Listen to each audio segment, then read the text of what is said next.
And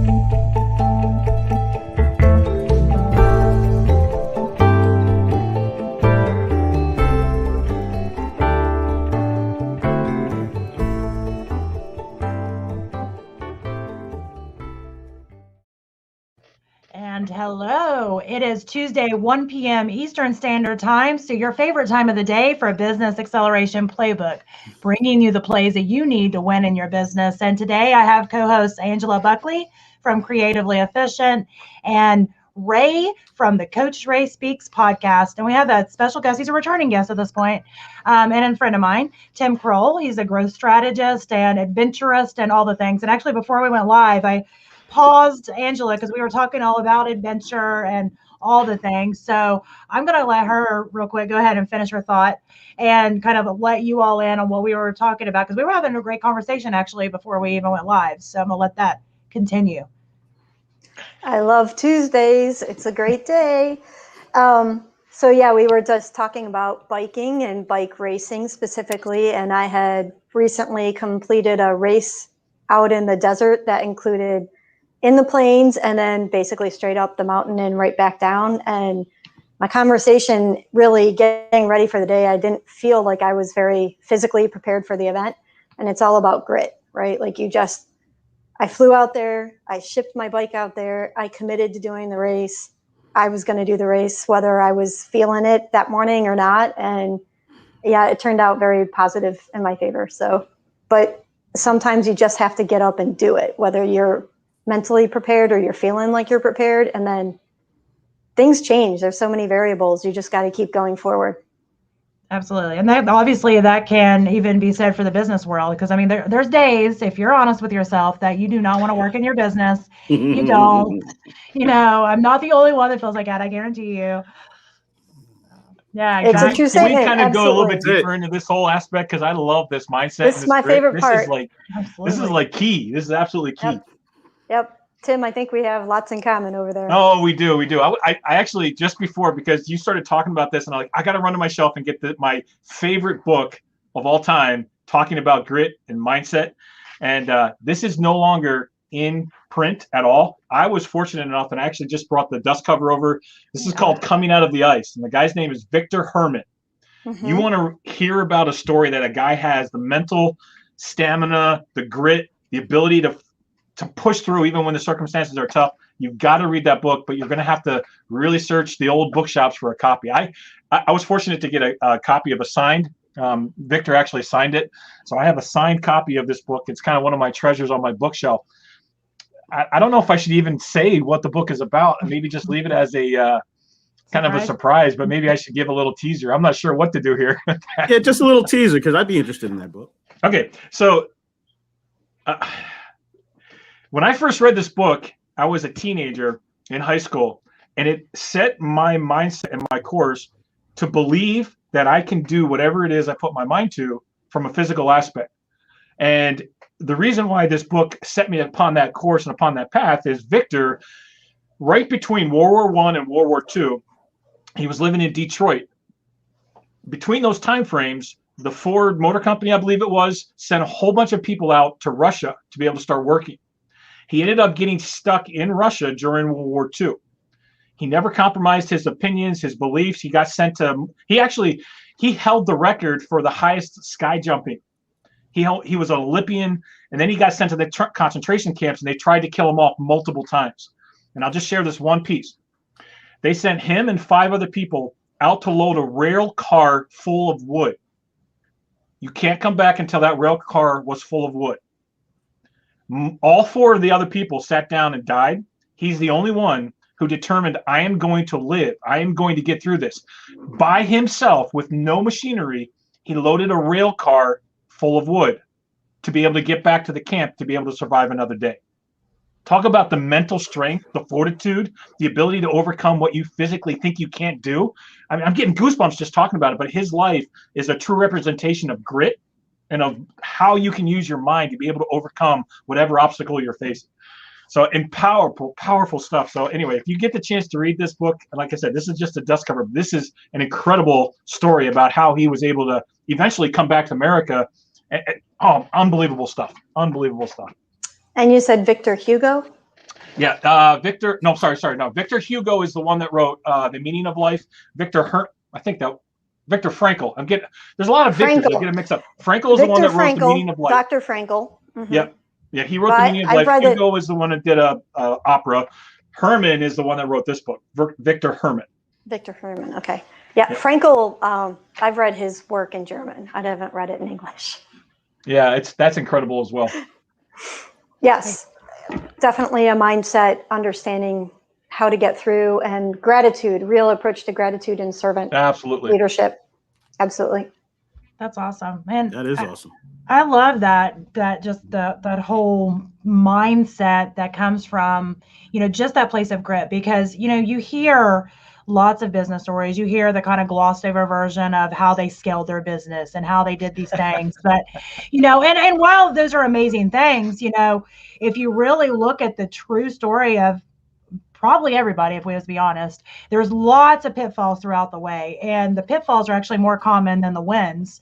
And, I think reading those stories gives other business owners, that ability to kind of put themselves in the shoes to say, okay, well, they got through it and they got to that next level. So can I. And I think that's why it's so important to talk about the wins, but it's just as important to talk, if not more important, to talk about, those hard times too. And I'm going to have to look up that book. I love that. And I love just the idea of Angela, first of all, congratulations, because she mentioned that she, won over an hour above, or I guess like shorter than the previous winner was, which is, I can't even imagine that, but congratulations on that. But obviously that took grit, right?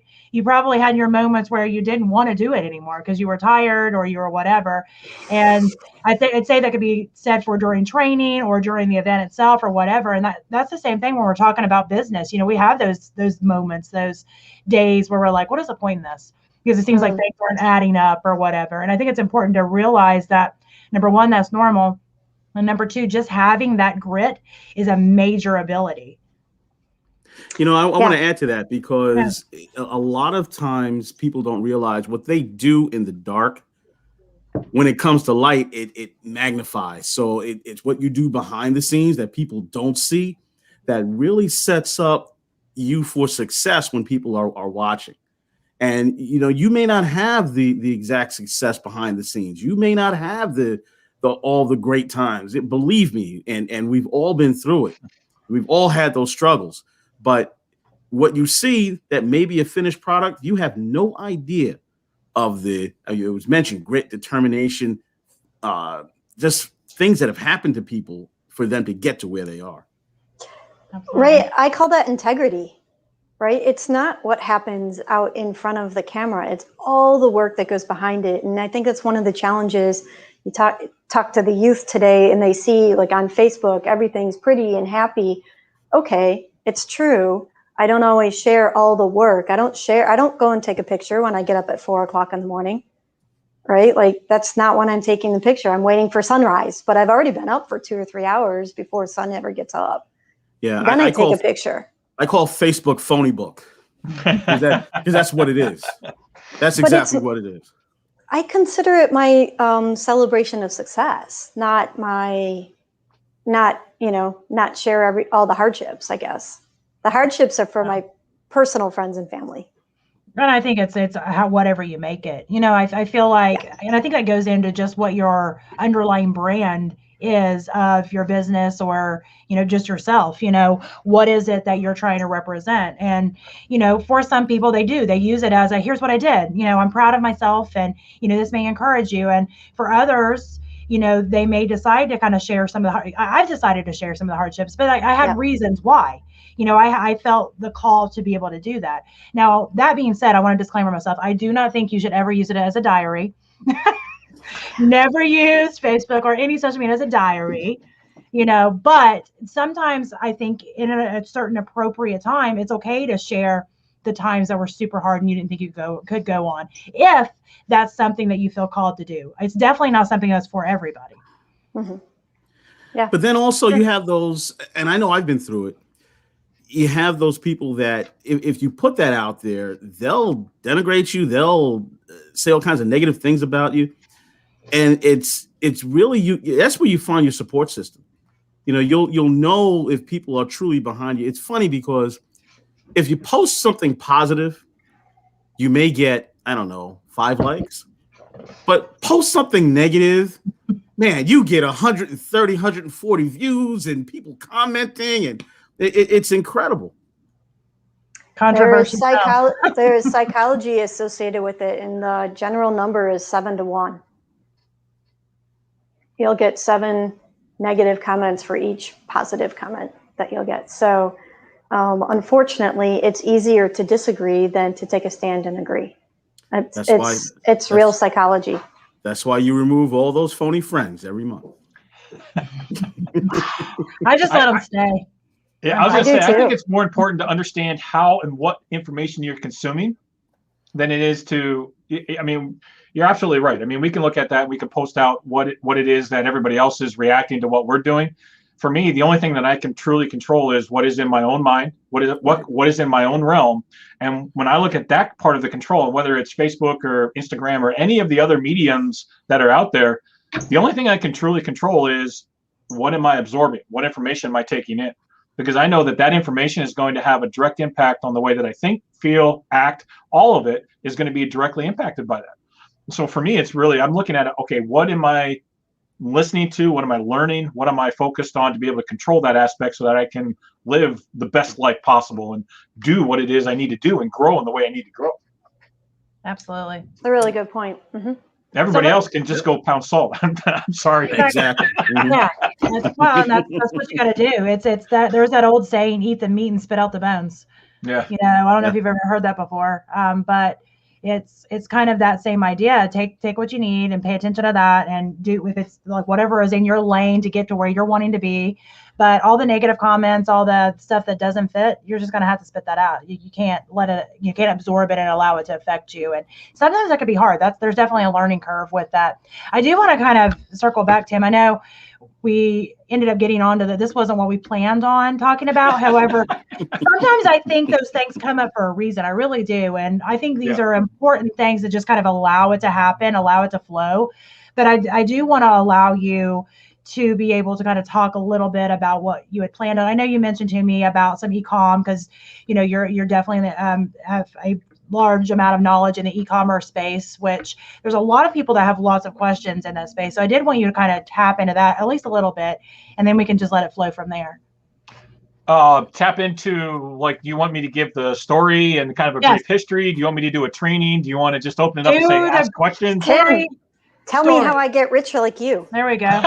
There you go. Well, I'm only rich because of my surroundings and family. I'm not rich because of money.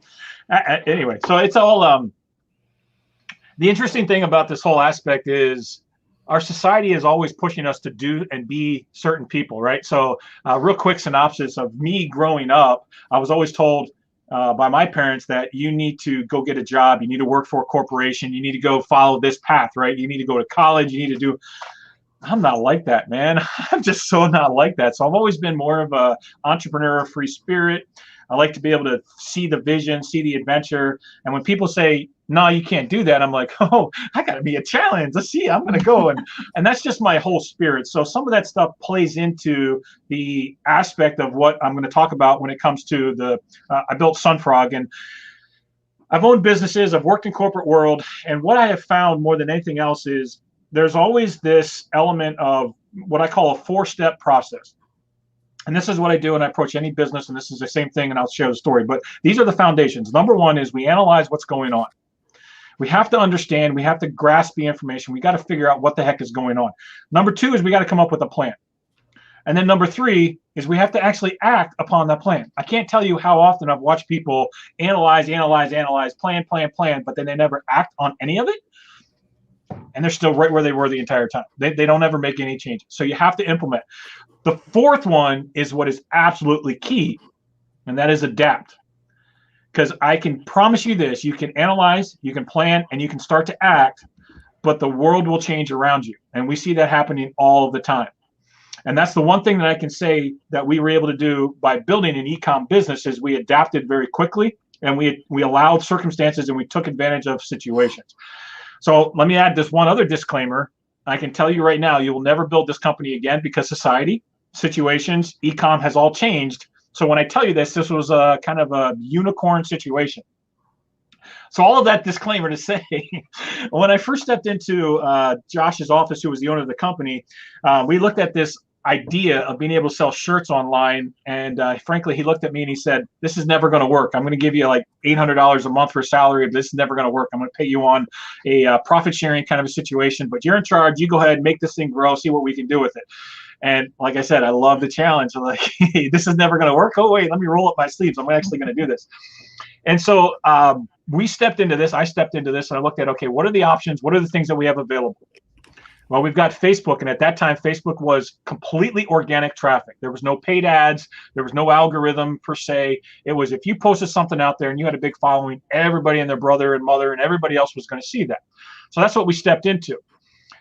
Started adding on individuals that were Facebook admins and said, hey, do you want to make a few bucks? Which opened up what we now know are affiliates. They're basically resellers.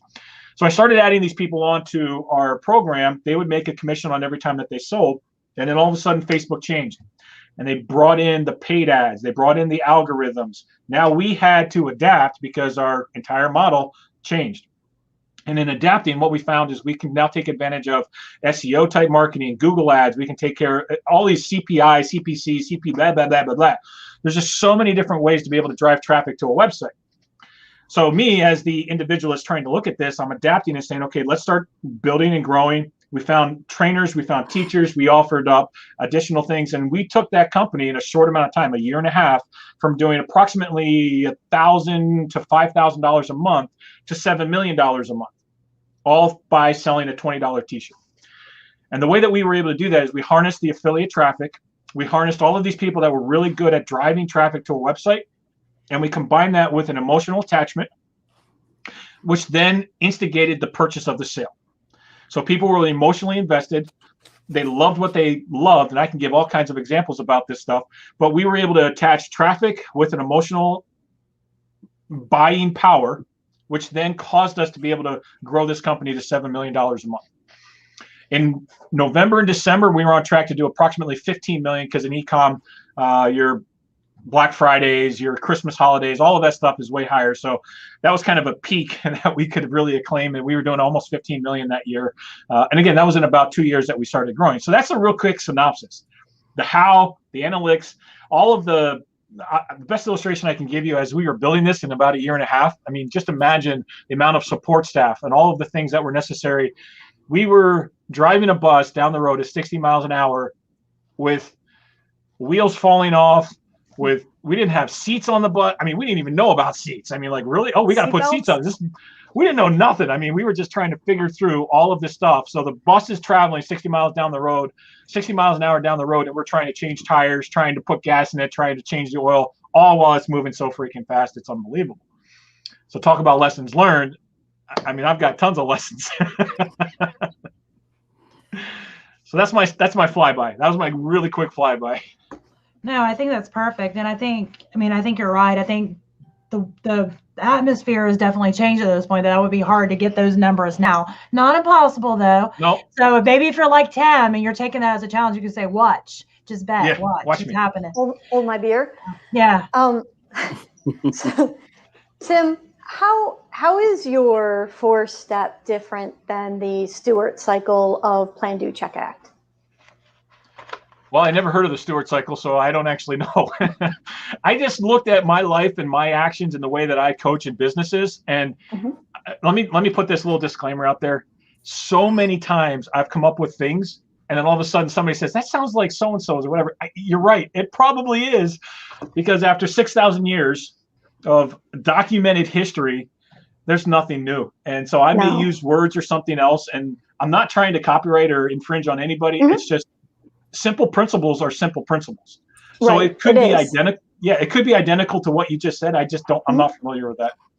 Yeah, it's just Plan, Do, Check, Act, right? So it just happens to be Stewart was the guy who put that on a piece of paper and got credit. Someone gave him credit once upon a day. So yeah. But to your point, I think he would say the same thing. He was kind of a humble management consultant, right? Like, hey, I'm just trying to give you a structure and give you some points, and when you do this in a cycle, you continuously get better. And so we use 100%. it in manufacturing, and you use it in business to improve. Like, you continuously improve by planning, Exactly. doing something, right? Like, sitting around and just planning doesn't get you anywhere. You actually have to do something, but then you also have to check it and act on it if you made a mistake, or if it's right, then continue. But regardless, if you sit on your haunches and just talk about it, ain't nobody going to get anywhere that way. Yeah, Absolutely. totally agree with you. And I would say this, because I actually just recently, I'm hearing a big influx about the 12-week year. And in reality, Oh, yeah. So what I'm looking at in reality, and I went through and I'm looking at that, and I'm like, because a couple of the people that I was coaching, they came back and they said, this is an awesome book. I've never heard anything like it. And so I started studying and reading it. And I'm like, wait a minute, Jim Rohn just said this exact same thing. It's like, put a plan, it's the same stuff that I've heard multiple times over by different individuals.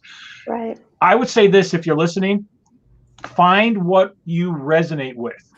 Right. Yeah. Because there are tons of plans, whether it's the Miracle Morning or Jim Rohn's goal setting or the 12-week plan or Atomic Habits. I mean, I can go down the list of all of these different tools.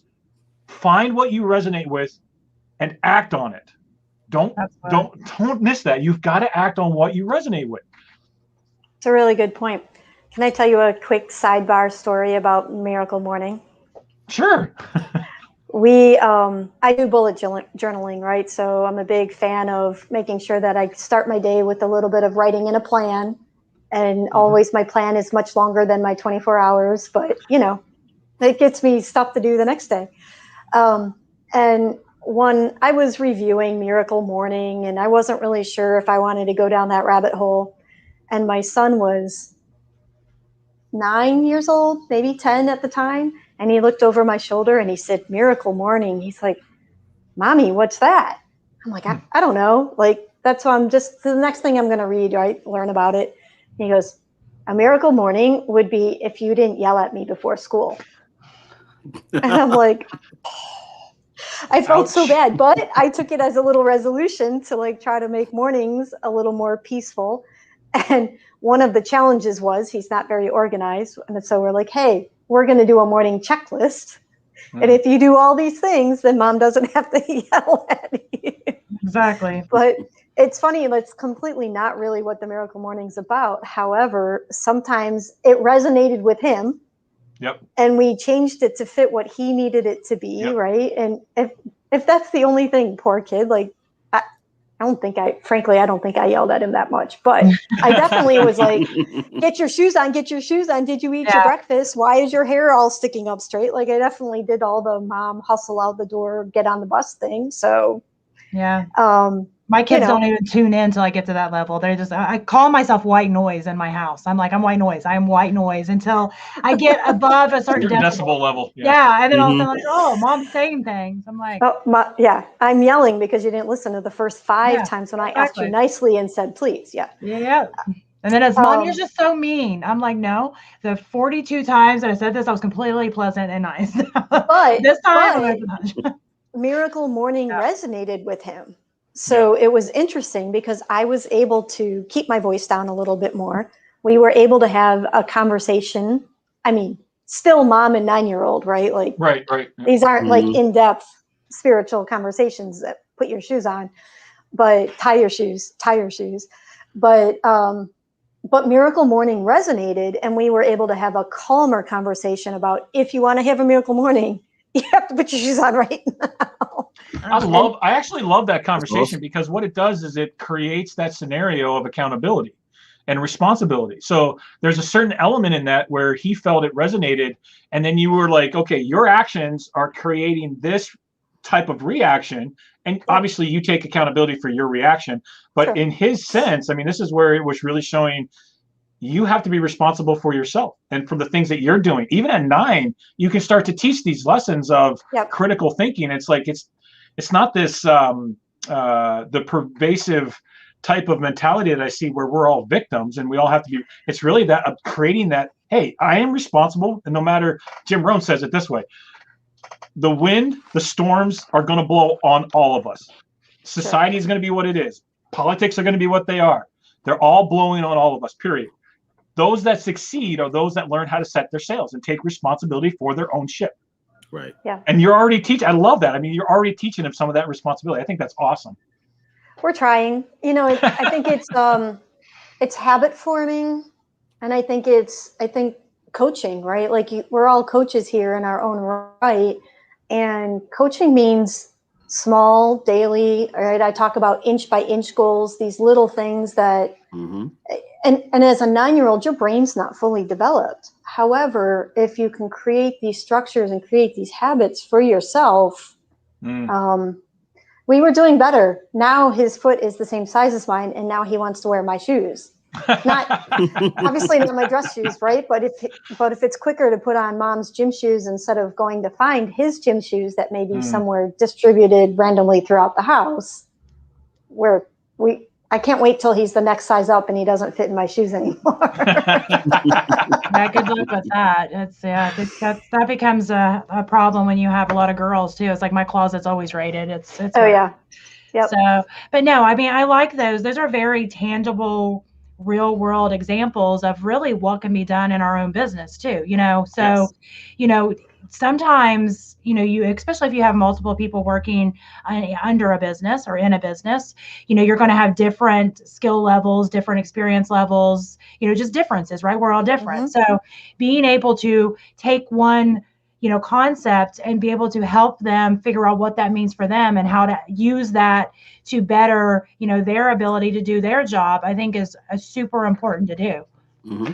Yeah, I would add one more thing to this, and this is what I learned as we were growing. There are phases of your growth that you kind of work through. And I'm seeing this more and more in some of the small businesses, especially now, because everybody's, I don't call it the entrepreneurial bug. People have gotten bit like, I can start my own business, and that's awesome. And I'm very thankful for that. But what I see is most people that start their own business are incredibly skilled at the technical aspect of it. In other words, they're a great carpenter, they're a great plumber, they're a clean, they're very, very skilled at this. And so they start to build their business built around them. And then the reality is what they've done is just created themselves their own job that they own. Right. That's what most people are doing. I'm not saying there's anything wrong with it. Let's have a really clear conversation and understanding. That is step one. Step two is now you start to teach those same technical skills to your employees.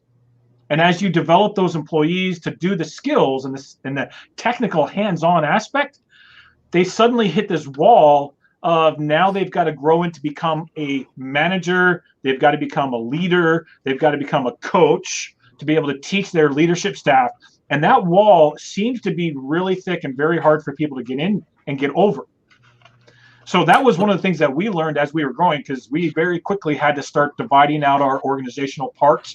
We had to put somebody in charge of customer service, somebody's in charge of products, someone in charge of returns, somebody's in charge of marketing, management. I mean, we had all of these things that were going on. And I learned very quickly, I had to make sure that I knew where my employee was or where my staff was at, where I was at, and then make sure that we were kind of growing through these phases. Am I teaching a technical thing? Am I I know this is, somebody else is going to call me out on this, but I'm just going to call it this for my own purposes. It's basically the difference between a hard skill, which is the actual physical work, and a soft skill, which would be more of like a understanding how influence works, creating relationships, cultures, like the mental work. They're both taxing in different ways, but you have to understand where you're at and where your employee is at. Do they need more skill level on the hard stuff, or do they need more skill on the soft skills? And you have to understand as it grows through. So this opens up to a ton of different conversations, and I'm sure tons of questions. I'm sure you guys are going to start jumping all over this. Well, I definitely want to, Tim, because I was actually going to ask that because you mentioned driving the bus and driving traffic, and then to the emotional response. Excuse me. And I want to know what kind of conversations were you having on the back end in order to drive the bus, and from driving the bus to getting the emotional response to finally having the paydays that you guys have had. There certainly had to be some development and conversations. What have you experienced on the back end that you can let us know about? Well, how much time do we have? I mean, we're talking 2 years of Maria, when you opened up everything, you said about how the fact that we've got more failures than we really see our successes. And so literally, I'm not even kidding. We've got 2 years of challenges, of things that we failed miserably at, not understanding, and then basically fixing. The one thing that I've learned more than anything else is you need to have clear communication. There was the first year, and I believe it was 2018 is when this first happened. I'd have to go back and double check. After Black Friday, we got hit with tons of orders because we were growing so fast. We were unable to fulfill those orders for like 45 days. So think Black Friday, what happens within 45 days? We've got Christmas. People are buying product to give as a gift on Christmas, and we were unable to fulfill those orders. So we had a lot of very angry customers, which led us to the fact of we've got a production problem, but we also have to figure out how do we handle the mistake that we made. And I found two things. Obviously, the production, we've got to systematize. We've got to create things around that. We've got to focus, put more people in place, hire, make sure that, I was standing in the back. We were counting steps because we knew every step would take an extra second. And you multiply that over hundreds of thousands of shirts, that's a lot of seconds. So we were counting steps in the back just to make sure that it was a shorter path between taking it off a dryer and putting it on, stuff like that for production. On the other hand, with the customers, we had to make sure that we were clearly communicating, look, we screwed up. What would you like us to do? Here's your 3 options. The more that we communicated, that would buy us additional days. Because as we communicated, what we found is people were really pretty gracious. There were a few people, and the whole meme thing about Karens and all this kind of stuff. Yeah, there's a few of them out there. But on a whole, I was really impressed with humans, just to be totally flat on honest with you, because they were understanding. If we communicated, if we offered, we were able to then preserve that relationship just because we clearly communicated with them. So did they know they were buying from a small business? After we told them, we did. Okay. Yeah. It makes a difference, right? Like my expectation from a small business owner, if they oversell, is very different than my expectation from Kohl's or some of these, big box stores, right? Walmart, I expect it to be there. And I have no patience for you if you're not prepared. Right. But, well, and that was part of the communication. I don't know about that, Angela, because if I'm buying something, whether it's from Kohl's or from the guy down the street, if you're telling me that it's going to be there on the 23rd, it's not there, I'm just as upset. You are. Right? I'm more forgiving of the guy down the street because I've been there. It's empathy. Well, let me rephrase this, because I think you guys are both right. Because Ray, I would say if you know that it's supposed to be there on the 23rd, but we send you an email, let's say the 15th, and say, look, we screwed up, we oversold. There's no way that it's going to be there on the 23rd. Right. At that point, then I have a different expectation. Exactly. We project it's not going to be there until the 31st or the 1st of next month. By communicating to you before the 23rd, that creates a different environment rather than us saying, "Oh, I hope he doesn't call us. I hope he doesn't call us. I hope he doesn't call us." That's where I think you both have the same kind of concept. That's what we found is not just communicate, but like over communicate when you screwed up. And that's part of taking responsibility. Like, look, we oversold. We're printing these things out of our shop. It's this big of a shop. Take a picture. We'll send it to you in an email. This is what we got going on. And I think you're both on the same page. That's what I feel like you're right. There is a certain amount. If you tell me it's going to be there on the 23rd, and then I don't hear jack squat from you, I'm still going to be upset. There is empathy if I go and apologize, but still, there's certain expectations that you have as a consumer, and they need to be clear, and they need to be, hey, we messed up. We don't have any more. I'm sorry. We're making more as fast as we can. But by overperforming as a business, now you can reset that expectation as you clearly prove. Yeah. And I think communication is key, because the communication, to me, that is probably the most important side of things, clear communication, because it's not so much that, somebody screws up, because we've already talked about that at the very beginning, that failure is obviously part of it. So, as a consumer, I agree with Angela. Like most of the time, if I know, what's going on and that they're struggling or whatever, I'm going to be over accommodating to, adding in my understanding on that level. However, if there's no clear communication and it just seems like I'm being ghosted, at that point in time, my expectations are different. How I feel about things are different. So I think, that's why it's so important, as a entrepreneur, as a business, as an employer, if there are times where you've made the mistakes, where you've said the wrong thing, done the wrong thing, whatever, just failures, mistakes, whatever, it's important to clearly communicate that, and from a humble place, and I think that goes so far into getting people to understand, where you're coming from. And I think that's important to say. See, but that's the psychology of the male-female relationship just here, right? Because if I expect to have something that I'm buying for my girlfriend or my wife on the 23rd, and I get an email from somebody that says, well, you're not going to get it to the 31st. I can't go to her and say, well, gee, honey, I'm sorry. I know you wanted this diamond ring, but you're not going to get this until the 31st. She's going to explode at me no matter what I do, right? Because I'm wrong. That's just it's just the psychology of it. So as a customer, yeah. Well, listen, okay, Tim, I think you can agree with me. That is all good. I don't want to say anything, but I don't know if I want to get into this part of this conversation. I'm a little scared right now. Yeah, he heard male, female, and he's like, yeah, exactly. And then we went right into diamond ring, like. Yeah. I know. I was like, well, this is a big one. It's a big one, right? But I mean, the point is though that there are different expectations depending upon obviously the brand and the customer and so forth. Yeah. I would tell you this too, and this is something else that I really learned. Let me preface this by telling a quick little story. I've heard this a couple different times by different people, but do you guys know what the difference is between a buffalo and a cow? Most people don't until I tell the story. Okay. So on the prairie, when you have wild cows or you have wild buffalo and a storm's coming over the ridge, the buffaloes will turn and run towards the storms. The cows will turn and run away from the storm. So as a buffalo is running towards a storm, that's the hardship, right? They're going to be in that hardship less, but they're willing to face it. Cow running away, that storm catches up and it kind of goes with them a little bit, right?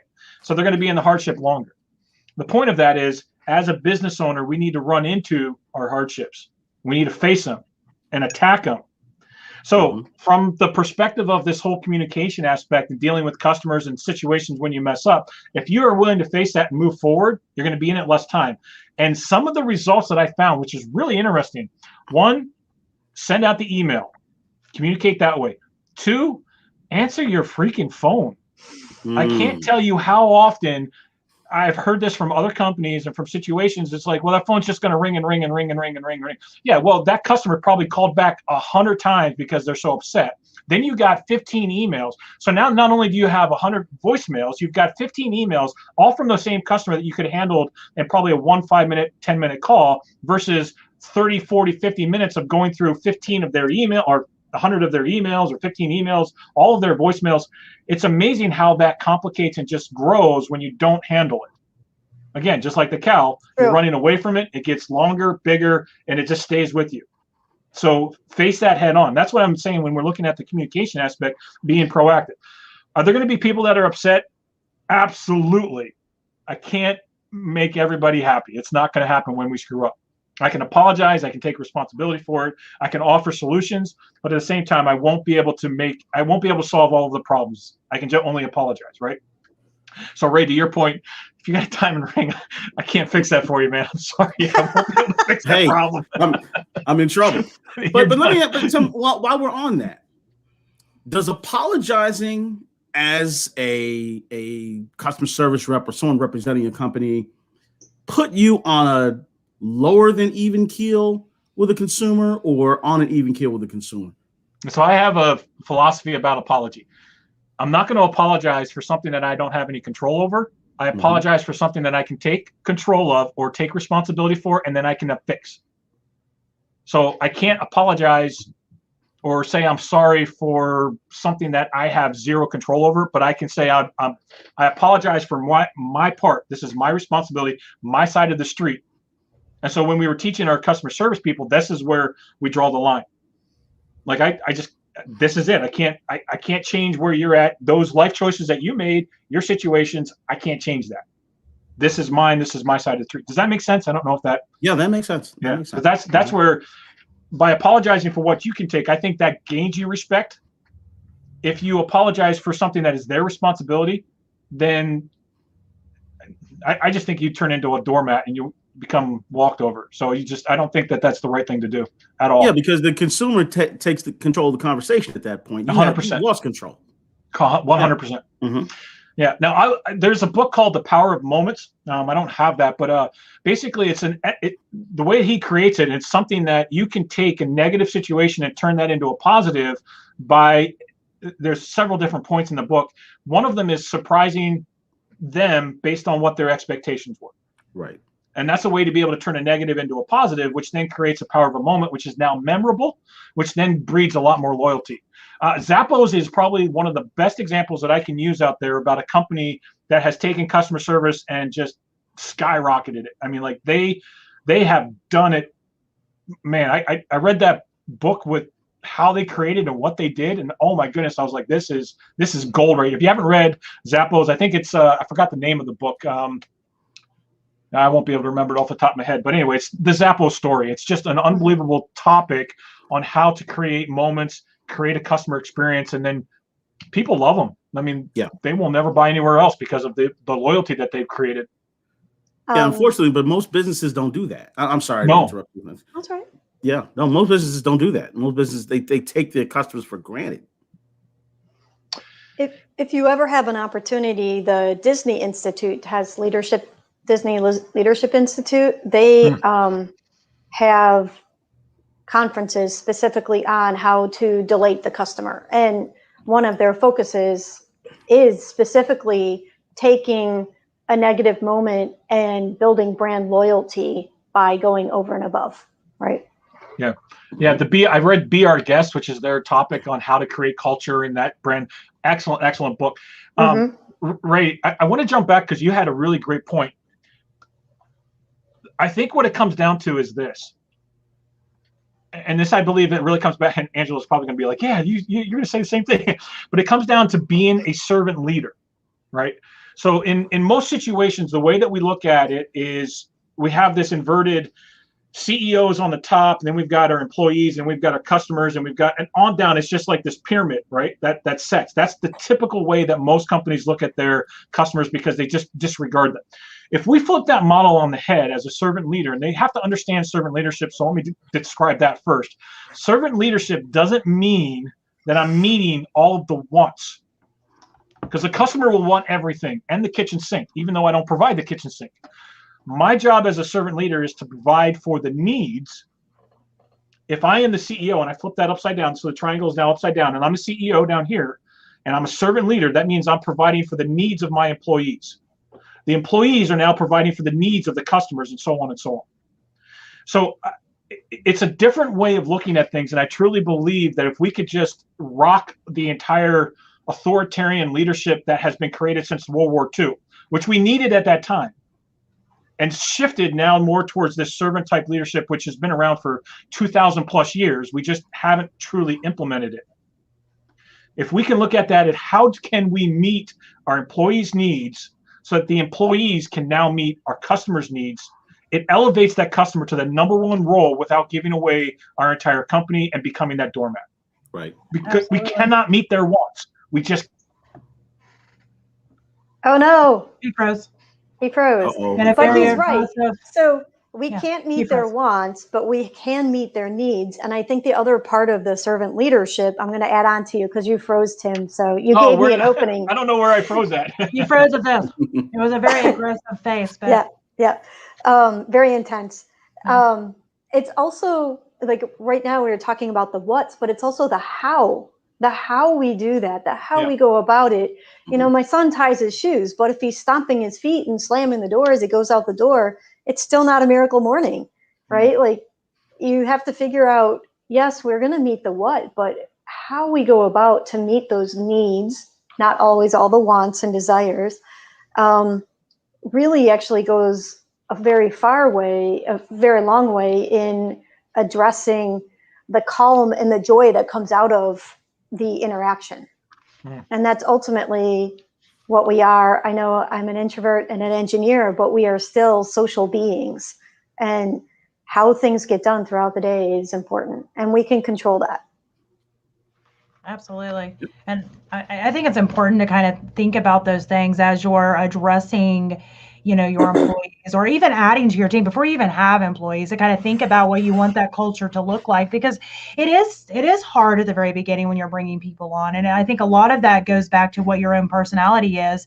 And we all tend to go where our kind of safety area is. And sometimes that can accidentally lead us into more an authoritarian role without us thinking about it, or sometimes more into a doormat role without even thinking about it. So I think that's why it's important to kind of think about those things before you even hire. But, if you're to the point that you already have employees, it's good to have that check and balance system where you're speaking with coaches, speaking with your mastermind, speaking with other business owners to kind of help kind of come to clarity on those things. Because, I think you're 1000% right, Tim, that, really honing in on what's going on with the employees does nothing but help the culture of the company by really addressing that at the core foundational level. And that does nothing but help as far as like interaction with clients and customers. Yeah, your culture is going to grow whether you pay attention to it or not. So if you don't pay attention to it, it's just going to become a wild child and do whatever the heck it wants. If you pay attention to culture, you can now cultivate and grow and train the culture in the direction that you want it to go. Absolutely. So as far as kind of taking that back within, the e-commerce role a little bit. So, if somebody is, because a lot of people that I know that are dealing with e-commerce at this point, if they don't have a large business, they're kind of doing it on the side. Like, okay, I'll give you a good example. I know some authors that are selling books through, Amazon and some other, outlets, which I still obviously I kind of consider, at an e-commerce level. What are your suggestions as far as, really working the angle of being able to tap into not only your atmosphere, your culture within your company, but being able to translate that in an online atmosphere? If you're not dealing with the customer and the client on the phone or in an email directly, they're just getting on, clicking to buy. Is there kind of some tips or tricks you have to be able to still translate what you're trying to get across? Yeah. Sorry, I threw that. No. No, you're absolutely fine. The thing is I always have to. The biggest challenge with this is it comes down to emotions. And how do you tap into emotions? I have seen, and this has been the case more so in the last 2 years than I have ever seen it before, is people manipulating others based on emotion. So in one essence, when you're talking about e-com, it's no different than what you see. It doesn't matter what side of the politicians, they're both manipulating based on emotions. They are putting out the information that's going to get the emotion that they're looking for, right? In e-com, it's pretty much the exact same thing. And you have to be really careful that you don't start using emotions as a manipulation tool and you use the emotions as an influence. If you're manipulating people, I believe personally it's 100% wrong, and it's going to implode. And you will have success for short term, but you won't have brand loyalty. You won't have longevity. So what I'm about to say is it's absolutely key that you understand that if you use these things to manipulate, then it's not good. You're not going to have a long-term business. You're not going to have a long-term brand, right? Okay, so when you're looking at, there's only 5 emotions that can be used to be able to sell something. Only use these as influence. Don't use these as any way else, okay? Number 1 is fear. I think fear is the most powerful emotion when it comes to motivating somebody to actually sell a product. And I can go back. Let's go ahead and rewind the clock, go back several years. And if you notice, all of the TV commercials, 30-second spots, those kinds of things. Help, I've fallen and I can't get up. That's based on a fear. And then they have to get this button that they press and they can call 911 and then they wear it around their neck. They're selling more to the kids of the older parents because they're based on a fear aspect of it, right? Now that's a legit fear, but at the same time, you want to be careful because it's also you're manipulating somebody's emotions. So you have to influence. Is it truly going to help this individual? I've seen this happen in-home sales where people will say, well, your kids are going to die, so you need to buy these windows, or you need to buy this garage door. If you don't buy this garage door, your kid's going to die. I'm like, dude, I'm going to smack the crap out of you. Because you're manipulating me and my emotions. You're not actually influencing. So the number one is the emotion of fear, and how do you tap into that? All right. Number two is excitement. Somebody gets really excited about something, an environment. You see this all the time in sports games. Creating excitement around an event. You can get people to motivate to move into action via an excitement. Number three is a perceived convenience. And again, I can give you tons of illustrations about this stuff, but a perceived convenience. In other words, is it easy to purchase? So at the grocery store, why do they put candy bars right on the edge of the aisle when you're going through the checkout? Because it's a convenience. It's an immediate buy. It's just like, oh yeah, boom, I'm there. It's easy, right? So that's the other way to get people to purchase. Number four, hang on, I'm going to go back to my notes here real quick. I forgot what number four was. Opportunity. Number four would be the opportunity. How is three different from four? So I'm going out of order because I'm going off of some old notes, so I forgot which one was number three. The Perceived ease. The perception. Perceived convenience. Okay. Mm-hmm. Yeah. So the difference between the two, so perceived convenience and opportunity. So perceived convenience is really more about, is it easy to happen? Opportunity is a gain. So the easiness of something to happen versus an opportunity is, what can I gain out of something? Or another way to look at this, and a lot of e-com use this as a scarcity. So they don't have, I've only got 10 available. The opportunity is you purchase now or you're not going to get it. So it's an opportunity there. There's also this offer is only available for the next 24 hours. Yeah. Yep. So that's an opportunity. Mm-hmm. There's also, if you notice that offer right there, that brings in opportunity and fear, because you have a fear of missing out, right? All right. And then the last one is security. This one really appeals more to women than it does men, because women build on stability. So their home, their identity is typically tied up in their home. And again, I'm painting with a very wide brush. It's not everybody, but that security aspect, if I can feel more secure in my environment, that is an emotional pull that will cause somebody to act. So I can go through them again, but like I said, I just breezed over them. Those are typically the 5 emotions that I've seen work or happen inside of e-com to motivate somebody to purchase something. Now, the one key element in this is, the lower the price, the less emotion has to be involved. If you're buying a $30,000 motorhome, you got to have a lot more emotion invested and a lot more emotional connection to that, because it's a $30,000 motorhome compared to a $20 t-shirt or a $2 candy bar. The one caveat of all of this, once you get through all of these things, then you have to talk about the returns.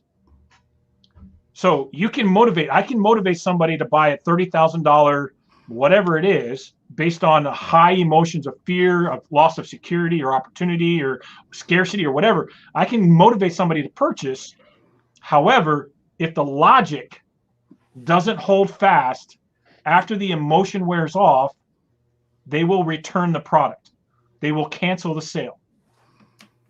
So logic has to kick in. So you can ramp people's emotions up, and the only way to keep moving when it comes to the sales is to continue to ramp, unless the original emotion is supported by the logic.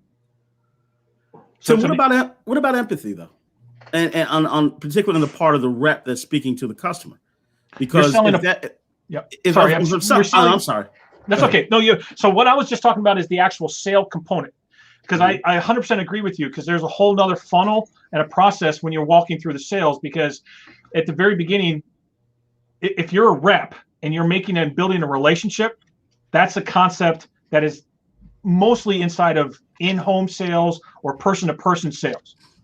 If you're online and you're making a purchase from an e-com perspective, rarely do you have any kind of a contact from a one-on-one relationship perspective. So the empathy aspect doesn't necessarily show up as strong when somebody is going online to make a purchase. In an in-person type of a sale, absolutely, empathy is huge. The know, like, trust, the respect, the expertise, all of that stuff is absolutely critical when you're in face-to-face. But in e-com, it acts and operates a little bit differently. Now, there is obviously bonus in the aspect of like a branding aspect of empathy. So for example, Tom's Shoes is a great example of how they use, once you buy this pair of shoes, we give away this pair of shoes. There's sock companies that do the same thing. There's a lot of different companies. That's part of their overall storytelling and their brand guides rather than the actual e-com sale or transaction. Yeah. So I would separate those just from the aspect of all the emotion that we talked about just now is simply a transaction that happens online. It's not necessarily about the branding, because the empathy shows up in how you storytell about your brand. Yeah. Does that make sense? That makes sense. Yeah, that's Ray, that's my specialty on that, because I mean, I think that's something that to me comes naturally, but that's what I was kind of going earlier with just personalities. Like, it was easy for me to get into story-driven, emotional-driven marketing from my personality. But, you know, for somebody else that's foreign to them, sometimes that's a hard kind of hill to climb. And in retrospect, on the other side, I'm definitely not like the logical, analytical type. And so I rely on somebody that is to be able to kind of lead me through on those things. And I think it's why it's important to kind of build that team atmosphere, because even all four of us here, we have similarities. We have things that, you know, we have in common, but we also have lots of levels that are different. And having, you know, discussions like this and having kind of powwows, masterminds, you know, workshops, you know, live shows like this, I think really taps into those personalities and can kind of, you know, we're all going to react and, you know, resonate with something different that's said. We just are. And I think it's important to kind of think about when you're coming up with it. You mentioned like the brand appeal, the emotion behind the brand. It's really important to think about, you know, the personalities in your team, but also like who's your target and what personalities do they have? Yeah. Angela said it at the very beginning when we talked about this whole aspect of, you know, I gave my 4 steps of how I step into a business, and she said like, oh, that sounds just like so-and-so. And I forgot what you said, but it's basically a lot of the same principles. And Maria, this is exactly what you're talking about. We can all sit here and say the exact same 4 steps in different ways, and people will resonate with each one of us in a little bit different aspect. Right. And what I say to one person, people are like, no, dude, that doesn't work. Ray, he ends up talking and he's like, dude, this is what you got to do. And they're like, Ray, I can't believe you're so smart. You're like the most genius guy ever. I've never heard this before. It's like, dude, like 5 other people just said the same thing. Like, really? Like, come on. Yeah. But I mean, words have power. Exactly. And it takes that person saying it in a different way that suddenly it boom clicks. And then it all makes sense. So, yeah, I think, I mean, we're obviously out of time, but Angela, Ray, do you have any questions for Tim? And Tim, when are you coming back? Yeah, there you go. That's up to Maria. Maria just has to send me the invite and then see what our schedules look like. We'll bring him back. I think he'll be a regular. I like Tim. I like working with Tim, and he has a lot of great, you know, ideas and a lot of great experience. And I love his personality. So I think it's a win for me. I think it's a win for you all as well. So I think we'll definitely have him back again. Ray, do you have anything that you would like to ask him or? No, actually, I just can't wait for him to come back. And, you know, I think actually I need to have him on my show too. So let's rock and roll. Let's rock and roll. Let's make that happen. That'd be great. Tim, where can people get a hold of you?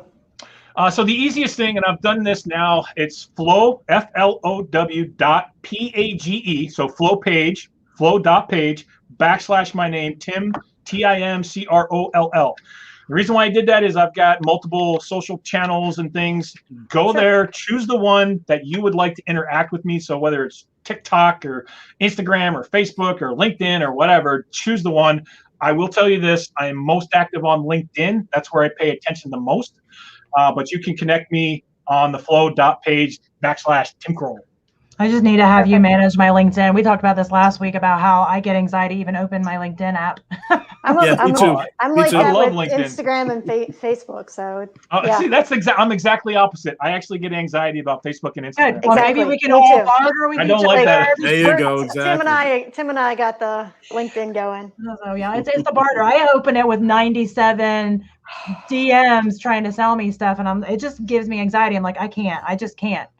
So yeah, anyway, so I've appreciated having you on. We'll definitely have you back again. Ray and Angela, thanks as usual. I do want to give a shout out to Jeff DeWaskin. He was unable to make it today. We love ya and see you next week. And thanks for everybody that listened today. If you have any questions for Tim, feel free to reach out to him, and we will be live again next Tuesday, 1 p.m. Eastern Standard Time. Same channel, same place. And thanks a lot. Thanks. Bye. Thank you. Bye-bye.